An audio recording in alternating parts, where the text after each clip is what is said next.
দেউচা পাচামি কয়লা খনি নিয়ে বাইরের কিছু লোক বিভ্রান্তি ছড়াচ্ছে, এমনটাই অভিযোগ ডব্লিউবিপিডিসিএল কর্তৃপক্ষের। সম্প্রতি সল্টলেকের বিদ্যুৎ উন্নয়ন ভবনে দেউচা পাচামি কয়লা খনি নিয়ে একটি উচ্চ পর্যায়ের বৈঠক হয়েছে। সেই বৈঠকে প্রশাসনের কর্তাদের পাশাপাশি ওই এলাকার একাধিক আদিবাসীদের সংগঠনের প্রতিনিধিরাও উপস্থিত ছিলেন। দেউচা পাচামি নিয়ে রাজ্য সরকারের ভাবনাও বিস্তারিতভাবে বর্ণনা করা হয়েছে আদিবাসী সংগঠনের প্রতিনিধিদের সামনে। সল্টলেকের বিদ্যুৎ উন্নয়ন ভবনে দেউচা পাচামি কয়লা খনি নিয়ে ওই উচ্চ পর্যায়ের বৈঠকে উপস্থিত ছিলেন ডব্লিউবিপিডিসিএল এর ম্যানেজিং ডিরেক্টর এবং চেয়ারম্যান পিবি সেলিম, রাজ্যসভার সাংসদ সামিরুল ইসলাম, বীরভূমের জেলাশাসক বিধান রায় এবং ইউনাইটেড ফোরাম অফ অল আদিবাসী অর্গানাইজেশনের প্রতিনিধি দল। এদিনের বৈঠক শেষে বীরভূমের জেলাশাসক বিধান রায় বলেন, তারা নিজেরাও প্রশ্ন করেছেন, আমরা যা যা জানি, যা যা করেছি, গভর্নমেন্টের প্যাকেজ কী আছে, যা যা আমাদের সরকারি তথ্য আছে সব কিছু ওনাদের কাছে দিয়েছি। আপনারা সবাই জানেন যে সেটা হচ্ছে যে আমাদের প্রাথমিক যে ফার্স্ট ফেজ, সেই ফার্স্ট ফেজটা হচ্ছে 326 একরের, যেখানে 104 একর হচ্ছে আমাদের ভেস্টেড ল্যান্ড অর্থাৎ সরকারি জমি, আর বাকি 222 একর হচ্ছে প্রাইভেট ল্যান্ড বা রায়তুই জমি। তো এখানে আমরা প্রাথমিক যে কাজ সেটা 12 একরের পুরো আমরা শুরু করেছি এবং কোনো ধরনের এই যে 326 একরের মধ্যে ফার্স্ট ফেজের এখানে কোনো ধরনের কোনো বনভূমি নেই, কোথাও কোনো ফরেস্ট এরিয়া নেই, কোথাও কোনো বসতি নেই, সুতরাং উচ্ছেদের যে বিষয়গুলি মিথ্যাচার করা হচ্ছে সেটা সর্বৈব মিথ্যা। আর এখানে যে কাজগুলি হচ্ছে ব্যাসাল্টের যে আমরা জানি ওখানে যে জিও ফরমেশন যেটা আছে, যে সারফেসের নিচে ব্যাসাল্ট নিচে কয়লা, আমরা কয়লার যে ওভারবার্ডেন অর্থাৎ এই সেই ব্যাসাল্টটাকে আমরা রিমুভ করছি যাতে কয়লার আমরা আন্ডারগ্রাউন্ড মাইনিং হবে সেটা পরিষ্কার করে দিলাম ওনাদের কাছে। ওরা বুঝিয়েছেন, ওরা আজকে এসেছেন, ওরা নিজেরাই বলেছেন যে অনেক ধরনের মিথ্যাচার চলছিল, আজকে আমরা অনেক কিছু এসে এখানে ক্লিয়ার হতে পারলাম। সুতরাং আমরা আশা করব যে ধরনের অপপ্রচার চলছে এবং ওরাও বলছেন যে আমরা বুঝলাম এবং আমরাও এটা আমাদের সাধারণ মানুষ বা আরও অন্যান্য যে সংগঠন আছে, প্রায় 45 থেকে 50 জনের আদিবাসী 50টা সংগঠন আছে, সেই 50টা সংগঠনকে তারাও বুঝিয়ে বলবেন। মিথ্যাচারিতাটা কারা করেছে? মিথ্যাচারিতা উদ্দেশ্যপ্রণোদিতভাবে আমাদের যারা স্বার্থান্বেষী মানুষ যারা আছেন, বিরোধিতার জন্য সেই বিরোধিতা ওখানে করা হচ্ছে, অপপ্রচার করা হচ্ছে যাতে মানুষের প্রয়োজনে মানুষ যে কাজটি এগিয়ে নিয়ে যাচ্ছেন সেই কাজটি যাতে বাধাপ্রাপ্ত হয় সেই চেষ্টা অনেকে করছেন। বৈঠক প্রসঙ্গে ইউনাইটেড ফোরাম অল আদিবাসী অর্গানাইজেশনের কর্ণধার রামদাস কিসকু বলেন, কি কারণে এসেছে?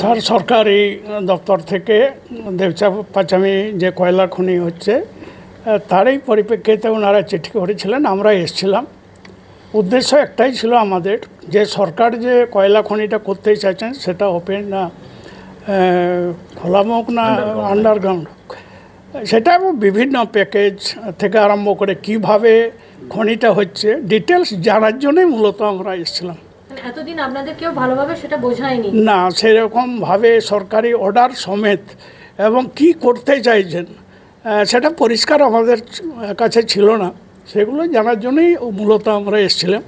এবং আমাদের যে মনের মধ্যে যে প্রশ্ন, একটা খনি করতে গেলে যে 4 সাইড অর্থাৎ আদিবাসী উচ্ছেদ বা গ্রাম বা এলাকাবাসী উচ্ছেদ হচ্ছে কিনা, কোন কি পরিকল্পনা নেওয়া হয়েছে, এগুলো আমরা বিভিন্নভাবে বিভিন্ন রকমের প্রশ্ন করেছি। তা এনারা আধিকারিকরা উত্তর দিয়েছেন।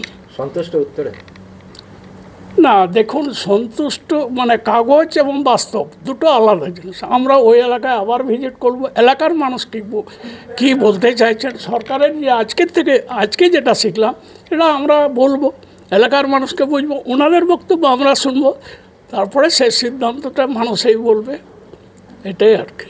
আপনার নাম? আমার নাম Ramdas Kisku, United Forum of All Adivasi organisation কর্ণধার। আদিবাসী সংগঠনের আরও এক নেতা বিতান চন্দ্র টুডু বলেন, সন্তুষ্ট মানে এখানে একটা ক্লিয়ার হওয়া দরকার। আমরা বাইরে যেভাবে আমরা শুনেছি, আমরা বিভিন্ন মানুষের কাছ থেকে যেভাবে আমাদের কাছে এসেছে আর এখানে এসে যা তথ্য পাচ্ছি সেটা হচ্ছে ফার ডিফারেন্স, সেটা আমাদের মনে হয়েছে। সুতরাং কোনটা ঠিক আর কোনটা বেঠিক সেটা স্পটে গিয়েই আমরা বুঝতে পারবো। আমরা এখানে যা নথি পেয়েছি সেই নথির সঙ্গে বাইরের মিল নেই। যারা বাইরে বিভিন্ন জায়গায় প্রচার করছেন বা বলছেন তারা বলছেন খোলামুখ হবে, কিন্তু এখানে এসে তো শুনছি খোলামুখ হবে না, আন্ডারগ্রাউন্ড হবে। তাহলে এই যে একটা বেসিক, ওখানে আবার কিছু কথা আমরা পেয়েছি, সেটা আমরা আধিকারিককে জিজ্ঞেস করেছি। ওখানে বলা হচ্ছে জাহের থান উচ্ছেদ হবে, বসতি উচ্ছেদ হবে, আদিবাসীরা ওখান থেকে চলে যাবে, বাইরে চলে যাবে, এই ধরনের প্রচার বাইরে আছে। সেইটা আমাদের মনে হয়েছে যে না, আমরা একটা আধিকারিকের সঙ্গে কথা বলে এবং উচ্চ পর্যায়ের বৈঠকে আমরা যদি এটাকে ক্লিয়ার করতে পারি, তাহলে আগামী দিনে এই যে মানুষের মধ্যে বিভ্রান্তিকর যে চিন্তা ভাবনা, সেটা দূর হবে বলে আমরা মনে করেছি। তাই এখানে আমাদের আশা, এবং আমরা সেটা দেখলাম যে বিস্তর কিছু ফারাক রয়েছে, সেগুলো আমরা বিভিন্ন সময়ে আমরা আবার ইনভেস্টিগেশনে আমরা যাব, সেখানে গিয়ে আমরা নিশ্চয়ই মিলিয়ে দেখব। বিষয়গুলো যদি সঠিক হয় তাহলে সঠিক হবে, আর যদি মনে হয় যে না, মিথ্যা, আধিকারিকরা মিথ্যা বলছেন বা ওখানকার মানুষ অন্য কথা বলছেন, তাহলে সেটা তার মতো করে আমরা যাব যে এরিয়াতে এখন প্রজেক্ট হচ্ছে। আমাদের যে 326-এর যে একরের কথা বলা হচ্ছে, যে জায়গাটাতে আমরা প্রজেক্টটা হচ্ছে শুরু হয়েছে, সেই জায়গা বা ওই এলাকার যেখানে ধরুন হরিণ সিঙ্গা, মুদ্রা পাহাড়ি বা চাঁদা, এইসব এলাকায় আমরা যাব এবং সঙ্গে সেটা আমরা আমাদের 20 তারিখ 22 তারিখ আমাদের সঙ্গে কথা বলে আমরা ঠিক করব কবে যাব। আমার নাম হচ্ছে মিতন চন্দ্র টুডু, আমি ইউনাইটেড ফোরাম অফ অল আদিবাসী অর্গানাইজেশনের ওয়ার্কিং কনভেনার।